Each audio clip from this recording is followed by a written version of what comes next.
education, music, entertainment, sports, and more. Heavy talk. Heavy talk. Heavy talk. The podcast.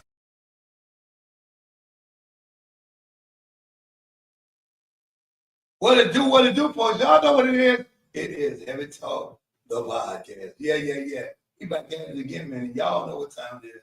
It is time to get you some information for the streets. And I need to introduce you to my guest on today. This is a friend of mine and just a wonderful brother. I don't get to know him today, man, in some intimate ways. None other than Pastor L. Jackson is in the building. And we're going to learn some things today. He is the pastor of, let me get the church right because I don't like to say things wrong. He is the pastor of Greater Grace in South Point, Alabama. Yeah. He's also the owner of Unbothered Scoops in Big Bubble, not the little one. And he is also the host of a podcast called Unbothered that focuses on stress-free living. So, podcast, y'all bring y'all stuff to say hello to Pastor Jack. What's up, Pastor? Hey, what's up, man? How are you? Hey, man, all things are wonderful. I just want to tell folks, man, you're one of those pastors who, like, I mean, you're not full of yourself. You don't take things in life too serious. Oh, I forgot. Hold on, Pastor. I'm not introduce you, nephew. You ain't saying that. Y'all know what to do. It's my call. Nephew in the building. What up, nephew? Hey, what's up, BD? God, man. Let me be the nice undercover those radars, you know what I'm saying? And y'all know what it is. So like I said, back to Pastor Jack. He's just one of those pastors who, he does what he do. He's great at what he does. He's also one of our I don't just call him local talent. He's a world famous comedian. So if you haven't followed him, you haven't got him, follow him. He's gonna tell you how to get a connection with him and get all those things going. But we're gonna go ahead and get started. Now, what's our first today? What we gonna talk about?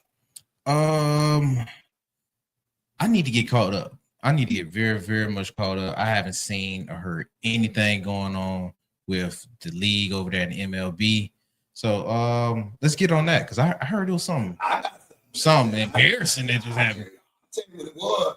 Them old Astros right them Dodgers over the weekend. I'm talking about 3 series.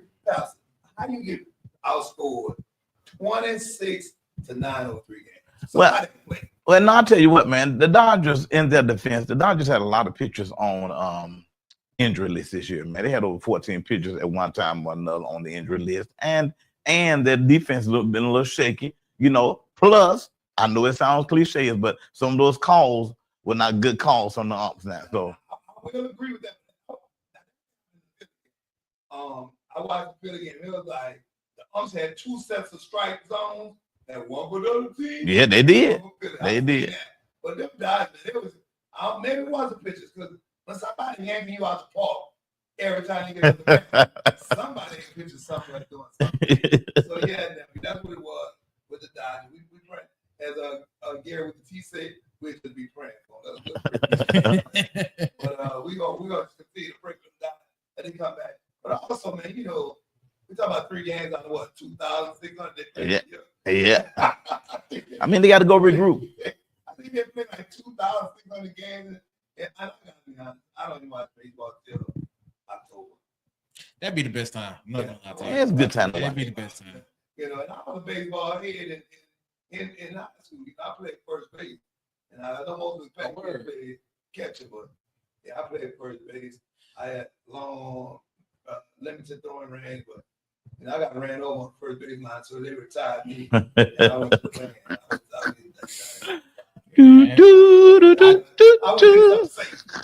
I tried baseball, but I was at the outfield. Yeah, well, I played baseball. I got to be pretty good. Yeah. Yeah. I got to be pretty good. It took me. I was young when I started, like 8, 9, cap league stuff, and then first cap league 6, and then minor league, major in Central Park baseball. So I got to be pretty good. He did that as a right flex. I saw it. Yeah. I peeped it. About 6, 7. I played for McHugh, and then I played for my uncle was a baseball coach, and Uncle D. Bose, and he hated I wouldn't play for him, man, because I was too fat to run first ball. Yeah. So I had great hand-eye coordinator. If it didn't hit the fence, I didn't take off the first base. I just grabbed my bat, went to the dugout. It wasn't no need me running. See, I was a little different. I was young. I was fast. Nah, see, I was fast, man. I was fast. I could, I never took off. They say the way I took off running with you know about a lot, because I wasn't. Yeah. I've been I thought my middle name was Husky because all my clothes had my name on it. I thought my name was Wayne Husky Thompson. I was like, what's the name on my clothes? So yeah, I've always been active. But I always been in the sports. Played baseball, played football. Never did the basketball thing too well. Like, fat men can't jump. Yeah. See, I'm different. See, like I wasn't big growing up. I'm only like 20 years fat. I celebrate my 20th birthday being fat. 43 years. Yeah, so you 43 years fat. So you about to get Social Security being fat.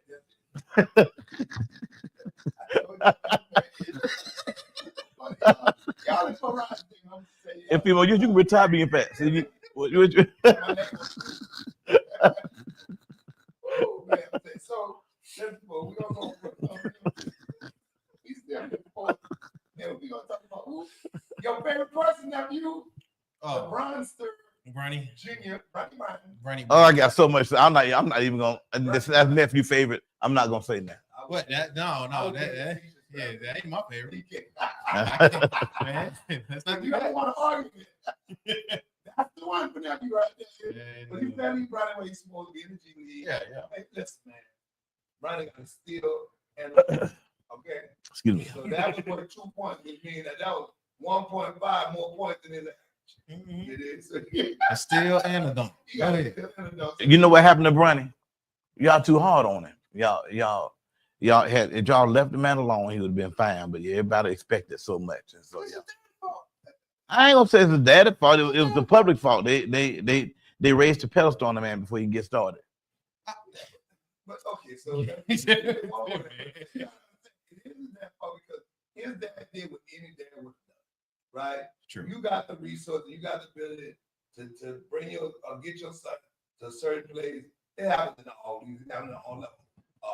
High school, you know what I'm saying? You got daddies around here buying billboard space so they son can play. Let's get it, even one better than that. Down here on the little football leagues in the parks, you know what I'm saying? You got mamas buying food and doing other things to get their sons to start. So everybody do what they can do to get their kid to play Bronny.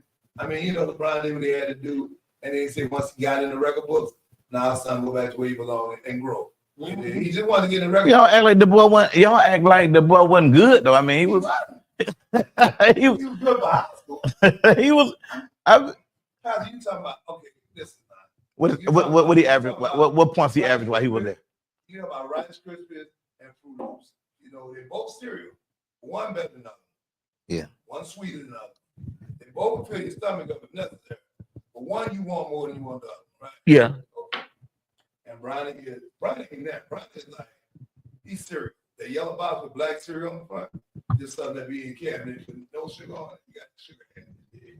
So, I'm just defending Bronny. I'm saying if it weren't for the pressure of his father, if you take his father out, do you think he would have made the league? No, he would not. You think the only reason he made the league because of LeBron? Yes, definitely. most definitely. He would have made one. Come on now, you talking about this dude played half a season? He didn't really play that. And I'm talking about when you have an under 1 point percentage, scoring average, that means he played 10 games and scored 8 points. He was under 1 point per game. Like, that's crazy. But sometimes the Lord will. See that? You cheating. You cheating. I'm just playing. Hey, God is my go-to. Oh, he is. But anyway, on the other side. Over there. So we're gonna leave Brian alone. We're gonna let him have what he got. And we're gonna go for him, the light stand. And so we're gonna check him out, you know. All right, let's see how he do it in the league. Let's see how he do in the league. If he come back too, he got to come back to the league right now. He in the G League, waiting up. I'm saying let's see how he do in the G League. Yeah. I mean, what A B C D E F G first.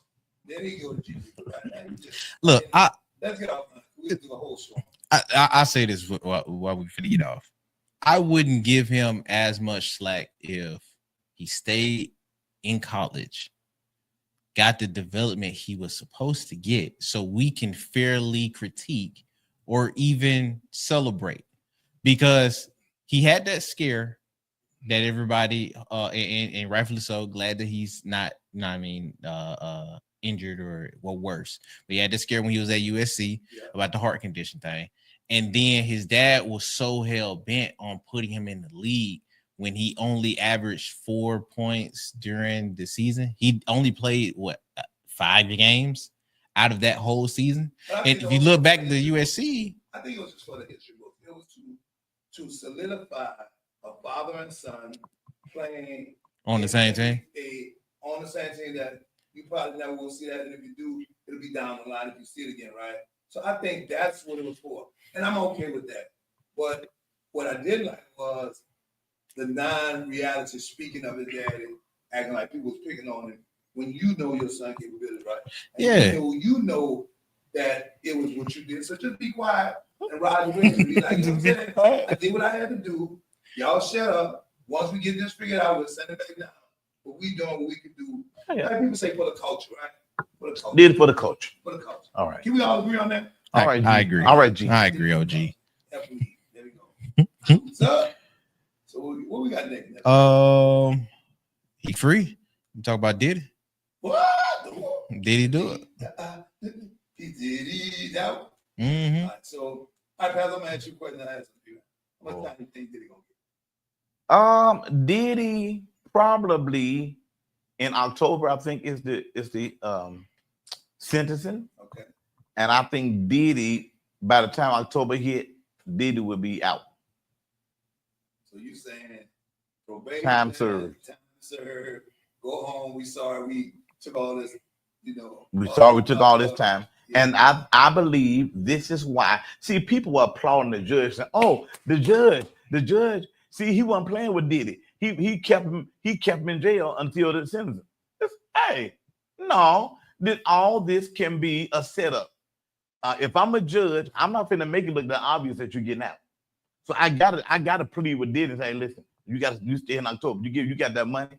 I'm paying you straight, but I promise you in October you getting out. But I gotta make it look like it's legit. I got a little opposite look on it because he's one of the few people that can go against the Fed. I think a couple go against the Fed. It's very few that go against the Fed. So I think they're going to try to flex their muscle and say, okay, you beat us on the big charges, but we're going to get some more time from you. I don't think it'll be as much as 10, but I think it'll be at least 5 with maybe 5 probation. Am I cool with some of the things he did? I'm not cool with the domestic violence. I think they was trying to throw enough stuff on the wall, but some stuff.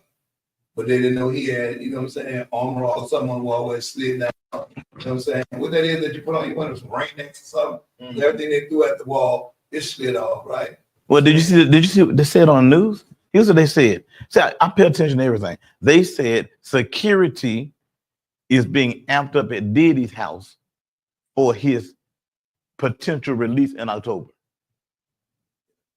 Now you're not finna pump up security at your house knowing that you're not sure. You send security to your house because you know in a few months I'm gonna be out of here. I think it was they said about the story is we keep them in jail because the people fear for their life on the outside. Let me tell you something. When you got $1 billion, you ain't got to be there for it to happen. Nope. If he wanted something to happen to anybody on the outside, he was inside. It's gonna help it. It could happen. So, I really think that he figured it ain't even nothing to happen to people because without nothing happening to him, the trial went the way that he wanted it to go. So, I just think that was another serious ploy from the feds to flex themselves. You know what I'm saying? I agree. And so, no more free Diddy t-shirts. He be at home. He be home soon. I look to see who his first group be. I think he'll do a song. You know what I'm saying? Of course he will. Dance. Of course he will. Young about with the free Diddy dance. But you know what? He might do a remix of Shackles on His Feet. Something like that. You know what I'm saying? He's not going to be less arrogant. He's not going to be less arrogant than he was when he went. He's going to be worse. I think he'll be more careful. He'll be more careful at careful. this stage. I think he found out who was really in his corner. You know what I'm saying? I think some people testified because the feds flexed on them. Sometimes people don't want to tell you, but if they come to you and be like, hey, you telling him, or we going to go through your taxes, go through your spending habits, we going to call some of your folks, you know what I'm saying? Yeah. And so I think some of those people ended up in that box because the feds flexed on them and dared them not to say anything. Of course. You know what I'm saying? They do what they have to do. I think they were laws that did it to them people. Yeah, they did what they have to do. Big up to those who had to testify. Big up to did it from being maybe on this bill. Man, I'm like you. I don't agree at all with some of the things I heard. I don't agree with some of the things I heard. I don't agree with some of the things that was done. I think a lot of it was inhumane.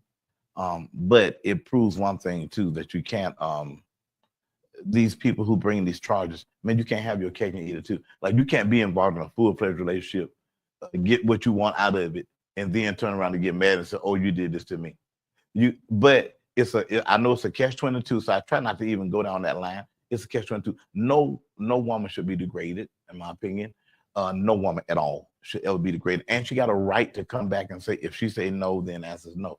But the thin line is when the law hold it against you and say, hey, you follow what I'm saying? You did all this, and now you come in now. So it makes it harder for the case. That's all I'm saying. I teach the venture in part of my profession. And I tell guys all the time, I know it may be hard for you, but the thing is, when you hear the word no, yes, sir, you better sure enough stop, record, and get something to hear the word yes. Because I've seen people on the witness stand, and I don't know if people understand that a lawyer will get you on the stand and ask you a loaded question. And this question is going to be, at any time in this back and forth, did she say stop? He ain't ask you, did she say stop as a pleasure? Is it something y'all used to say? Did y'all always, he's going to ask you one question. And it's a loaded question. At any point, did she say stop? And if you answer yes, you just yes, sir. Yourself. So yes, sir. You have to be strong enough as an individual to just be like, look, don't use those words. Don't say that. I don't like people to play with words like rape and you know what I'm saying? Although that's, it may be the way that they play games or what they do. I just don't think that it's what they should. Hey, if she say no, go. That's it. That's what I tell them. If no come up, just walk out. Go. You know what I'm saying? Don't even play with it. Right? Like it's something you play with, or none of that stuff like that. It is. Nope. It is. So, all right. On a lighter note, we're gonna change over stuff because I think it's a very touchy subject. But this is the podcast. This information for the streets, so people need to hear it and understand where we are with it. You know what I'm saying? So, Pastor, as we take a break, we're gonna think about that. This segment is brought to you by www.bigdaddymom.com. It is our world famous shake and rub, our world famous barbecue flavored sauce. You can get it online anytime, and you can, make it happen. I don't care what you cook and what you do with it. Show your food some love, Big Daddy Shake and Rub. And we want to talk about where they can get your let's start with your podcast. Where they can find you? Man, they can find me on my page. Find me on my page, Lawrence Jackson. And I'm kind of doing my podcast just straight from my Facebook page. Under Lawrence Jackson, it's Unbothered every weekday morning, Monday through Friday at 6:30. You heard it right. 6:30 a.m. This is for those who, if you still sleep at 6:30 a.m., you can go back and look at it. But he be unbothered early in the morning because I be up with him, man. And what's the focus on your podcast? What's the focus on your podcast? Stress-free living. So So what was the motivation behind it? Like what made you come up with this? Because I know one day I was just watching your page and then they were like, bam, pass up with that. Because I really thought it was morning prayer. When I first started, I was like, okay, Pastor started morning prayer. Early morning. I usually be up about 5 every morning. And I'm like, okay, let's see what he's talking about. And then when you went to talk about the unbothered, I was like, yeah, me hook. Not just with the name, but just the things that you were talking about, some of the things that shouldn't bother us. So tell us what the motivation was behind it and some of the subject matter that you feel people should be unbothered by. Yeah, I watch people stress a lot. And so one day I was thinking, Lord, how can I contribute to people, helping them, not live such a stressful life? And I thought about 6:30 in the morning because that's when people are preparing their day. So my thing was to get ahead of your day. If I can give you some stress-free principles on your way to work, by the time that person get on your nerves, you got enough principles to deal with it. And I like what you said, principles. So people really don't realize, I tell people this all the time, I seldomly preach to people and encourage people with a Bible in my hand. Right. Because of the principles. And if you learn the principles, you can actually preach to people, and then now you really know they're being preached to. So is that one of the concepts that you use, giving them biblical principles to share with them in the morning to help keep them unbothered? Yes, and I don't want to turn it into church. I'm not trying to make it a religious setting. This is a life setting. And so even though we get churchy sometimes on the podcast because you can't talk of God, about God without every now and then a praise breaking out. But the overall tone of Unbothered is stress-free living, principles on how to live stress-free. And we talk about everything on stress-free living. We talk about dysfunctional families. We talking about being married and having children, meeting somebody who don't have. We talk about divorce. We talk about life. We talk about sickness. We talk about giving. We talk about mother-in-law. We talk about we talk about everything. So let me ask you this, because a lot of people are encapsulated by titles. And with your title being pastor, right? People look at it from different angles. Some people look at it as, okay, he a pastor. He should be talking about this. He a pastor, he should be in. And this is heavy talk, so we about to get heavy for a minute. A lot of times, it's those who sit in the same title of you or in the same position of you that give you the biggest flack. Would that be an agreeable statement? It would be. Unfortunately, though, religion has become the world's biggest vacuum. And what religion has done was it sucked everybody in it can. So it made us more religious than relationship. So people, they just rather sound religious, look religious, and be perceived to be religious than actually live a real life. Going in church is perhaps 2 hours a Sunday, 2.5 hours a Sunday, some maybe 3, some longer. Going to a Bible study during the week. Life is every day after that. If we don't teach people how to live outside of church, which is a major problem with the church world being so consumed with church, because all they know is church. They don't know how to live outside of church. Therefore, they're blind to things going on. So they start judging. Like, why are you talking about that? Why? I'm gonna give you a case in point. This is the Glorilla did a song with Kurt Franklin. All right, everybody going crazy on the internet. How can she be a R&B singer or rap whatever and sing gospel? Man, that's the most stupid thing I've heard in my life. Because I'm thinking of this: what's wrong with her giving God praise on the song? I'm a pastor. I sing R&B. When I'm at home, I don't listen to gospel all the time. I listen to jazz, R&B. I just like music. So but music is music. So if this girl did a song and the song reached people, what in the world wrong with it? Except people so religious. Yeah, and I think that a lot of people have to understand. Now, I will say this: all y'all out there who want to call me, email me, whatever, do what you do. But I do think that there's a fine line that people don't, understand, or they're so scared to get to it, close to it. But the Bible speaks of a lot of things. It speaks of the way being narrow, right? It speaks of being so earthly minded where you know what I'm saying, where you know good, or so heavenly minded where you know earthly good. It speaks of being so judgmental. And I think a lot of people don't think that they're judgmental, but they are. I think a lot of people are very judgmental within their heart and within their speech and within their, because it's like, if you don't do it the way I do it, then you're not doing it right.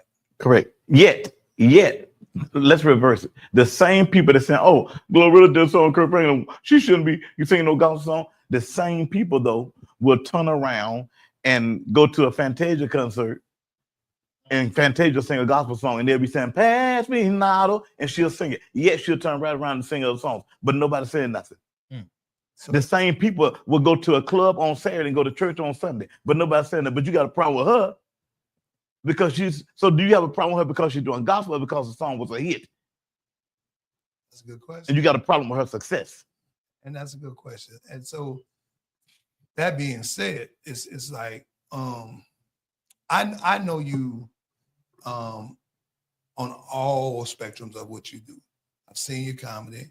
I've seen your podcast. I know you as a pastor. So my thing is that I've always been honored by your presence, but I've always been truly connected to your being real, right? And being genuine. Because it's never a Hollywood moment with you and I. It's never a fake greeting. It's never a not something where you act concerned but not concerned, right? Right. So when you want to come to your church, right? If they hear this podcast, they want to come to your church, what can they expect? Because nephew from Centerpoint, I might have to send him over there to you. Okay. I do. You know, I live right around the corner. Actually. Do you? Okay. And I don't know. I gotta check this resume and this application. Nephew, you know what my church at? Time you been to church. About to ask him right across from the Walmart neighborhood store. Mm-hmm. Yeah, I didn't pass by that many a times. Yeah. He passed by. He passed by. You got to throw some nail tags out there where he catch a flat for the church. Yeah. On the Saturday, and he wake up there. He wake up there. That's right. All right. So what can somebody expect when they come and see Pastor Jackson as pastor? What type of pastor can they expect? Man, you know what? When they come to Greater Grace, all they're gonna get is me, the real me. I don't have a fake me. I don't have a preacher me. I don't have this me that when they see me, like, and I'm laughing out and with them, and they come to church, I'll be like, brothers and sisters, it is a great day, and you come in here and sit down and be holy, or you're going to hell. No, that's not me. Now, that's pastors like that. They feel free to go. Me, I'm more of a relaxed. Our whole atmosphere is relaxed. It's growing. It's a growing atmosphere. It's a learning atmosphere, and it's a loving atmosphere. That's it. I'm gonna teach you the word of God. I'm gonna preach the word of God. We're gonna be motivated together. And I'm gonna love on you. That's it. Even though I got a good people and a lot of people, I don't have no people walking me out telling me don't speak to you. I ain't sneaking out the back door trying to act like I'm better than somebody else. I'm coming down to you, and I'm gonna love on you while you in there. And that's who I am. So that's the kind of atmosphere it is. Yeah, and I tell people, even when you talk about messages and sermons, if it's not a word that can be a relatable word, if it can't be first understood by everybody from 6 to 60 or above, or it can be something that people can remember tomorrow. Right. You know what I'm saying? When they get into a jam or they get into a situation, if they can't use it then, you really haven't done anything. Right. With your, with your word or with your whole time that you took up there to talk to people. Correct. You know what I'm saying? So I appreciate and I applaud that. And I thank you for that. But as we get into heavy talk, we get a little deeper. I'm going to ask you a question. And I want to ask you that. The question is, when it comes to church, right? And you said religion, how do you approach, or how do you look at our community changing as much as it's changing, and the word of God not changing, being a non-changing word, right? So people standing under the covering of you got to love everybody, which is a true statement, right? But when you love everybody, do you allow everybody to be in leadership, to be, stand before the people? And I'll say this. So I was at home watching a church service, right? And the choir director had on a lovely hat. It was lovely. It was big. It was beautiful. Big flower on the side, right? Had on a beautiful white silk blouse to die. Lovely pair of Givenchy pants. I'm talking about killer. Went with the blouse. Sound expensive. It was a he? It had. I'm asking. Yeah, I was kidding. he learned. No, I was trying to get my mind right. I was getting where I was Okay. going. So in this, had on some wonderful heels. There had to be some Dolce still on it, right? And as the choir went forth, there was a clap and a turn. But when he turned, it was. And so my thing was, as a pastor, because you undoubtedly the pastor was okay with it because he was a choir director, right?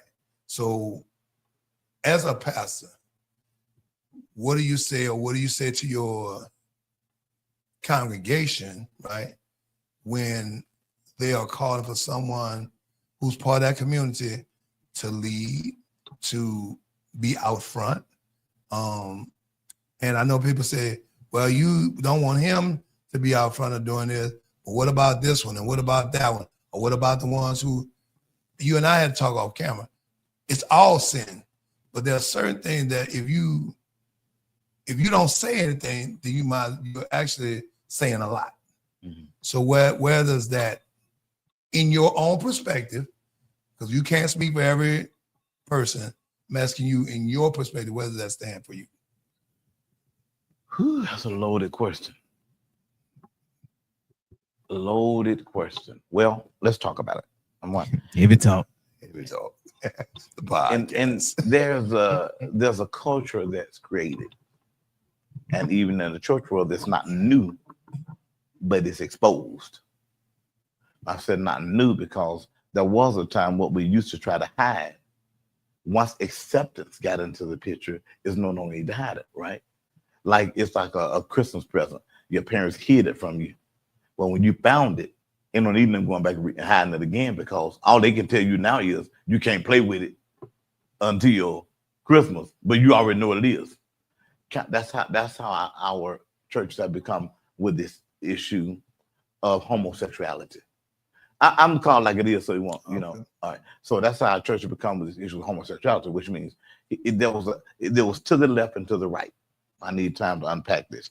Well, first of all, we got 7 foundations: the Bible, what we believe in the Bible, all right, which we believe as Christians, according to the Bible we read, the homosexuality is wrong. I believe it's wrong. Put it like that. No, not we, because it's not everybody's belief. Again, right? So I don't want to put that on nobody. I believe homosexuality is wrong. I believe the Bible is clear to me.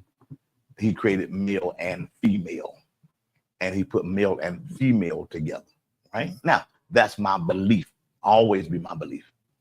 Now, when you deal with church and people who are in it, I have people that come to my church that I know have alternative lifestyles. Okay. Now, the old me would be real stern and beat them up and talk about it in the pulpit in a way that's degrading in a sense. Okay. Now, but the mature me teach the word of God in love. Okay.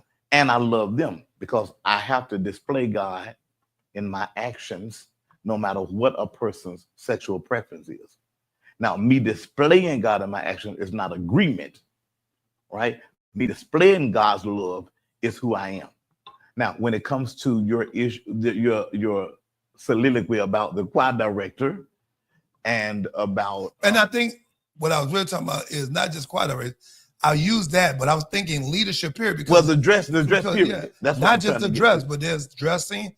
There's actual full churches who have pastors with husbands. Sure, they'll have, you know what I'm saying, the LGBTQ plus community have utilized their gay religion and said, this is, you know what I'm saying, and we stand on the Bible, and so my question was, well, as far as you, like I said, because we can't speak for everybody, as far as you and leadership or allowing this to be displayed in front of heterosexual young boys, heterosexual young ladies, you know what I'm saying? Right. I think that when you have that issue, you need to have the authority to pull that down and say, hey, listen, I understand. I'm not the police of sin, but I'll tell you this: if that's your inward struggle or your inward issue or your inward choice, They don't like the word struggle because some of them feel like it's not a struggle. I feel like it's life Right? for them. It's life. So, You the one with the problem. right. You the one. I don't have the problem. Yeah. So if that's your choice, when you're directing the choir here, we talk about a few things. One, if you're telling me, hey, I'm striving, but I'm trying, I will say to you a couple of things. Number one, you can't dress like that here. You're a male. So I'm gonna need you to dress like a male in the church. I love you, but you can't wear that. You can't wear pumps. You can't wear nails because that's what I will not do or I cannot do. Now Here. And that, and you here, make that clear. only I don't here. know. There may be somewhere that accepts you. Only here. But here, only here. This is something that I cannot allow. Right. But I would never. But I ain't saying you got to go nowhere. I'm not putting you out the church. No. But what I'm saying is that I can't allow this display because it confuses. Exactly.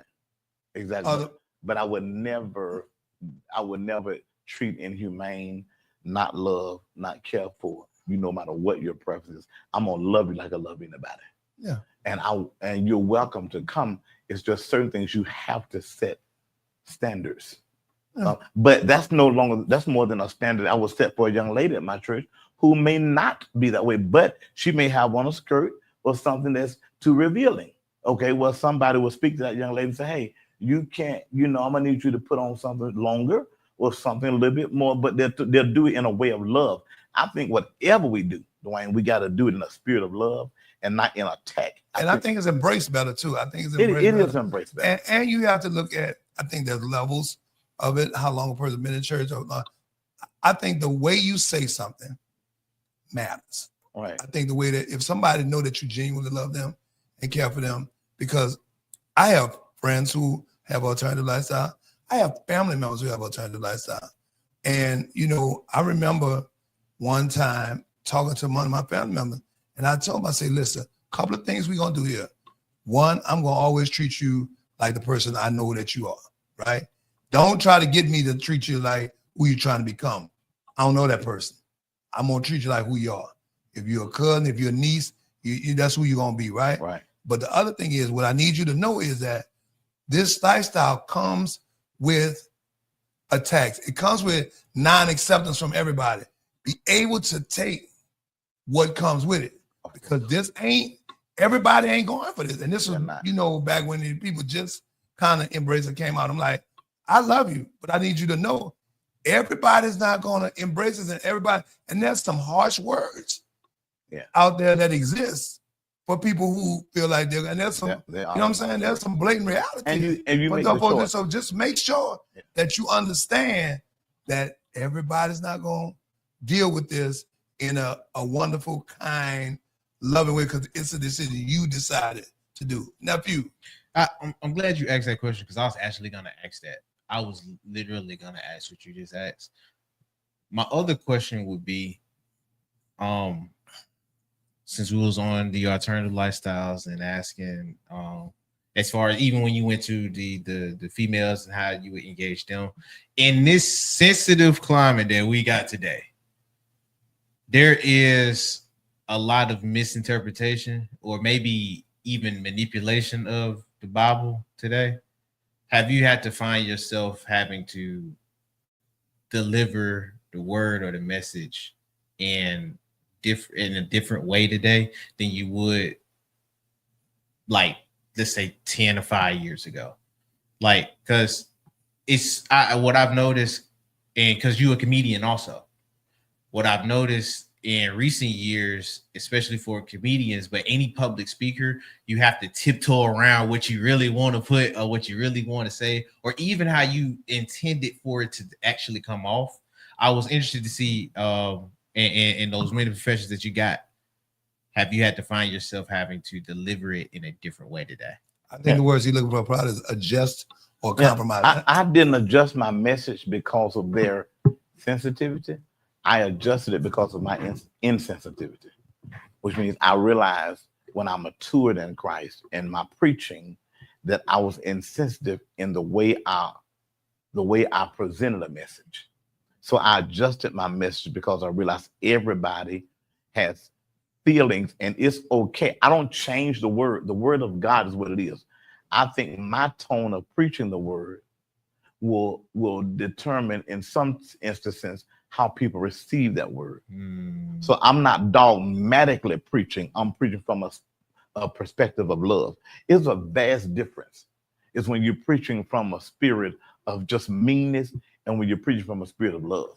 And I find when you can get people to see themselves in the message, Right. you don't have to really say nothing. Right. If you present the word just like it is, and you just say, thus said the Lord, right? Right. This is what he said. This is how he said it. This is when he said it. Mm. This is who he said it to. Right. If you can exegete the scripture, right, to the point of where its simplest form, people can see themselves. And I think that that's what the word really was put on here for people to hear it and see themselves and then take into account of what they're doing, turn it into themselves. That's why I think when we deliver the word a lot of times, it hits us first. Yeah. Because Let it the makes word you do the interested. work. Yeah, I get you that. Yeah. I like that one. Yeah. Let the word do the work. Too many people are trying to do the work. Right. A lot of people, when you get to that insensitive part, they're trying to become God. They're trying to do Right. God's will. Right. And you're not God. You're Right. just a messenger. Because if I become God, the problem is in my preaching. If I try to become God, then I got to live life like God. I got to be I got to be perfect. I got to be blameless. To them R&B songs. So therefore, I Because could ain't no not. R&B in heaven. And Right. then, they got some R&B singers up there, so we don't know how to quiet. And Well, I mean, R&B. You know what I'm I listen to R&B. Redeemed and believer. there you go. Oh, R&B means for me. R&B. Redeemed believer. That quiet, that was something. We gotta look at the people that didn't die lately. What's this stuff going on? I can hear a little Marvin Gaye, Luther Vandross, a little Anita. Yeah. But look, man, so as we done went deep into heaven talk, man, let's get a little lighter. Yeah, So, please. man, Y'all get me out of this conversation. Y'all dug me into something. I never would have came by here today. It's a whole setup.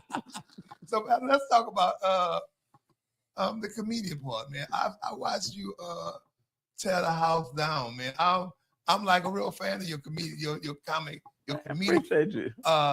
talents, man. So Thank what you. got you into comedy? As a pastor's site, most people think you're tight and like you said, just to the and that's how you walk around all the Yeah, time. man. So how do people receive you? And do you use pastor in your title when you're going out into crowds? Because sometimes that make people kind of stand up or have a certain perception. Because a lot of times when I go play, I don't even like to use the title. You'll figure out by conversation that I know God. So I kill my title. It's very seldom I use minister or reverend or whatever the case may be, because I just find that people, they become to expect certain things for you or think they shouldn't see you in place and stuff like that. Like, I have my brand and my brand's a street brand. I'm grinding, you know what I'm saying? So people always, I've seen him in the club. You did. I was there. But you were there too. You know what I'm saying? But what were you doing? I seen Hypnotic and Hennessy in your cup. I drink water. And I'm trying to sell this sauce of seasoning. You know what I'm saying? Right. But you had Hypnotic and Hennessy, and that girl you was with wasn't your wife. So since we you got them all on. we really talk about what you see me. So that, you know what I'm saying? So it's like, I seen you at the concert. You did. Because in 2 weeks, guess what I'm gonna be? On the front row for Jesus' 20th anniversary. You know what I'm saying? Yeah. I'm a Jesus. Yes. I love Lord with all my heart. But I like You're going to see Jesus. Okay. Jesus. GZ. Yeah, I know you're going to see. So how did that come about? How do you get that out to the people? You know what I'm saying? I love comedy. I've probably been like this all my life, like just bringing laughter to people. But I didn't know I was a comedian per se. The title is scary to me. Yeah. Because the comedian is one of the only professions or something you can do. And I still don't consider myself like nowhere near the guys who do it. Some people say, man, you're funny. I just stay away from all that. I'm gonna tell you why, man, because you only got one job as a comedian. You got to make people laugh. See, that's all. If you ain't making them laugh, you're done. Definitely. So when you stand up before those people, either you control the audience or you don't. And so the whole comedy thing, it's a whole scene, it's an atmosphere. That's why I don't take certain engagement, because they say they want a comedy show, but when you go, they laugh and talk, and they want you to talk while the folks eating, and you can't do that. That's not really a comedy show. Or they invite you to the stuck-up crowd. if folks, you know, they didn't come to laugh, they didn't come for no comedy show. So when you get there, you got the doggone nip, pry they jaws Yeah, open. you gotta break the brick from Right, around you it, got like to a break heavy, the bread. like and a hard, heavy heart. When you yeah, go. I got just certain Yeah. requirements. I tell them, hey, y'all eat before I get up, right? So when I get up, ain't nobody in line. You can't do comedy with people in line. They talking all above you, and you telling your stuff, and they yeah. No, they a comedy show. They got to be attentive. Bring me another man potatoes. Yeah, right. So it's a whole what people invite you to sometimes is what they think they want, but they don't know how to set it up. Yeah. Now, me, perhaps I personally, man, I did a skit. I started doing skits on Facebook. 2015, I did me and Donna. She's doing so good now, Miss Maddie. We have got together and we did this skit about the kitchen committee, stealing the food, they're stealing the cakes out of the kitchen. And that one video, man, went viral, like 14, 15 million views to the day. And then I did another homeless man, and those videos just went viral, man. Now, you talking about before viral was a big thing, yeah. you know, in 2015. I remember that's a church lady, right? Yeah, church lady. I've seen that. So we did that, and we started doing that. So I went on the road and started doing comedy shows. And then my first one I did in Bessemer, man, it was so many people in that place. Like it was no room for nobody to even get in that place. And man, I just started doing comedy shows, bringing Christian laughter to people. I do my set, no cussing, man, no degrading, none of that, man. We just laugh, have a good. Let me tell you something. It's tough. It's tougher to be a comedian, not cuss, than it is to cuss. Because cussing is funny by itself. Yeah. So you know when you cussing, talking dirty. That. Now I gotta be full disclosure. So, but I used to be a host and doing not so much comedy, but just doing things to make people laugh. People always ask me why I didn't go into that genre, that entertainment, is because I didn't know how to do it away from all that other stuff. Yeah. My whole persona was a Rudy Ray. If you know anything about comedy, I was a Rudy Ray Moore type comedian. You know what I'm saying? Okay, yeah. It had to be. I mean, I've had a time where I had girls leaving out of the club crying because I talked about them so bad.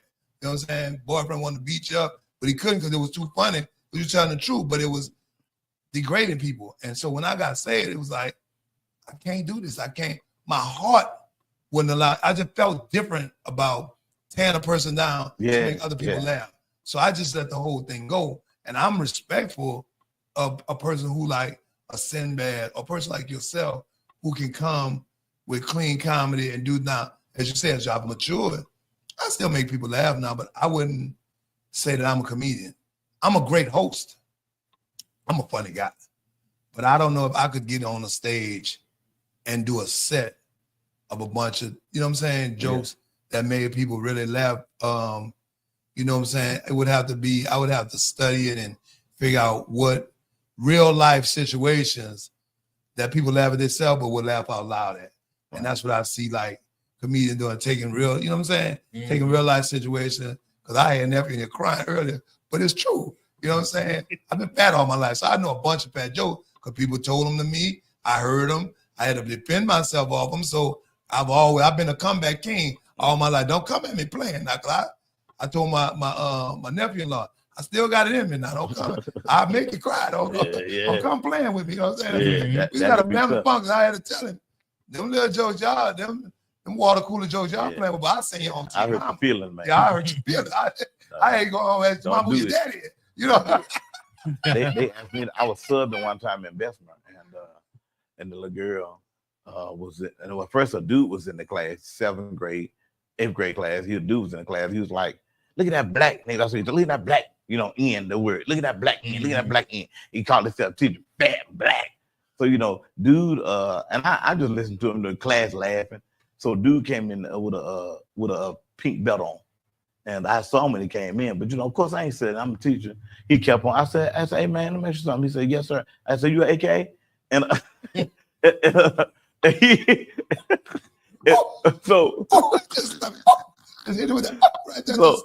I see your pink belt. You got Pepto-Bismol on your stomach. And, man, just messing with it, right? So the people, they were laughing. The class laughed so hard. He cried. He went out the room, told the principal that I talked about it. And the principal came. I said, man, he's talking about me. I said, he said, man, I know, but you can't talk about him back.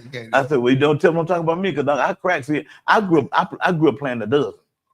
So you had to And a crack the half. lid because man, when I played a dozen and a half. they We cracked played on you deep so out hard when I front. was growing up. Yeah, it was You deep. either took it or it. That was it, man. You had So you went home crying you because had to man, fight with words. hey, you fight with words, man. You had to go get at to it, them till they wanted to fight. I man. can come out and tell they want to fight because they couldn't come back. Man, they couldn't come back. One man. thing I just see when I was younger, it was 3 things. They used to talk about how fat you were, how black you were, Yeah. and how you smell, right? As a pepper. Oh, y'all And ain't so- throwing in your mama? And so that was fighting word back then. We ain't play your mama back Oh then. man, let me tell You you throwing something. a mama, it's a fight out. I don't play with my mama. But I always knew one thing about me. I wasn't ugly. I was fat, but I stayed sharp, and I always took baths. You know what I'm saying? And you know, I was clean under the rolls. I was clean under the rolls and stomach before it was popular. You know what I'm saying? So once you try to use them on me, I let you get them 3. But then once the crowd would know he ain't talking about me because that ain't me. And then I would just bombard them with, you know, all my dozens, my dozen and a half. And boy, don't let me know something personal about you. Woo, boy.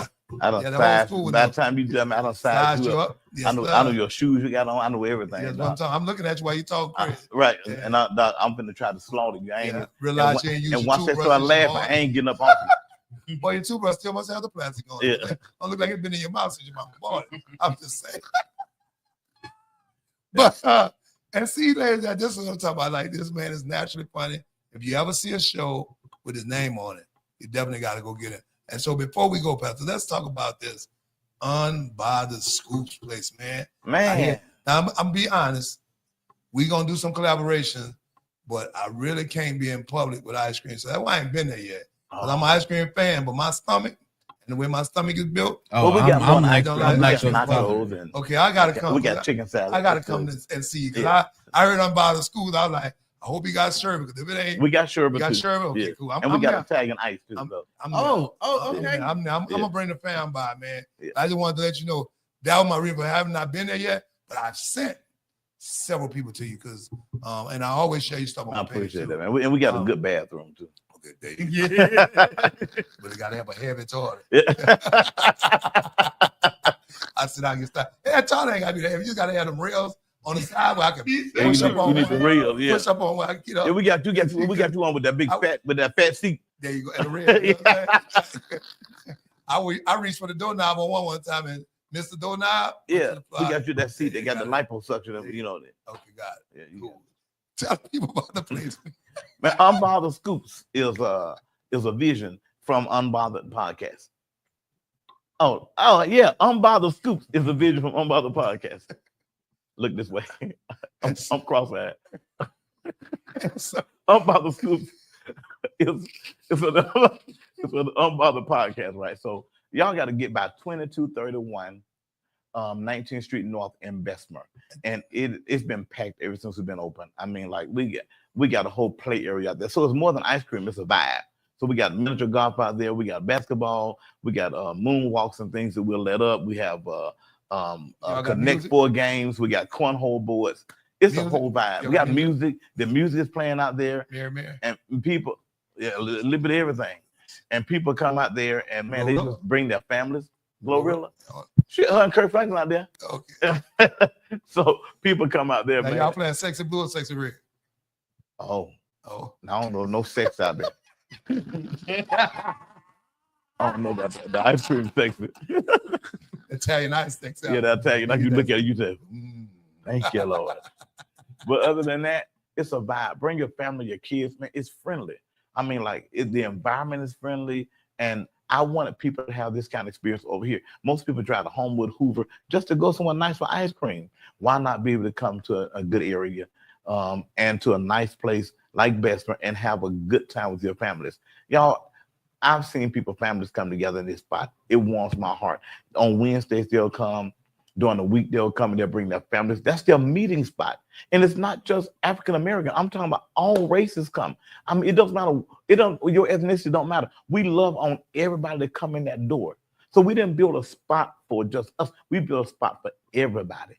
Unbothered Scoops is going to be a phenomenon in our community. And I want y'all to get ready to come by. All right? All Our right. hours are 11 to 8 every day except Sunday. We open from 2 to 8 on Sundays after we get out of church and shout. That's right. Shout your way to the ice cream place. You heard what he had. And I want y'all to know soon We're gonna have some Big Daddy barbecue with the ice cream. We're gonna pull that trailer down there. We're gonna hang out, and I'm gonna be doing some videos from that, because here's the thing: when you got the love, when you understand what God wants you to do, you don't have a problem promoting your brothers and sisters and hoping and praying that they make it and that they're successful. This man has never had a problem promoting me, coming to my place, eating fish on Friday, having my seasoning, having my sauce, and welcoming me in anything that he does. So guess what I'm gonna do for him? I'm gonna do the same to just to say that I was a part of, or played a part in his major success.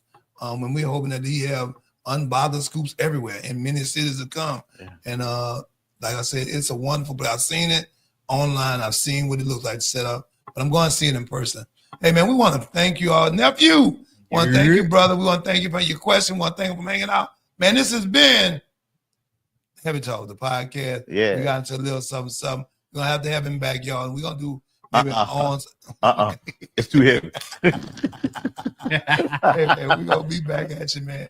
We want to thank Pastor Jackson for coming through. Thank you, and, man. Hanging out with us.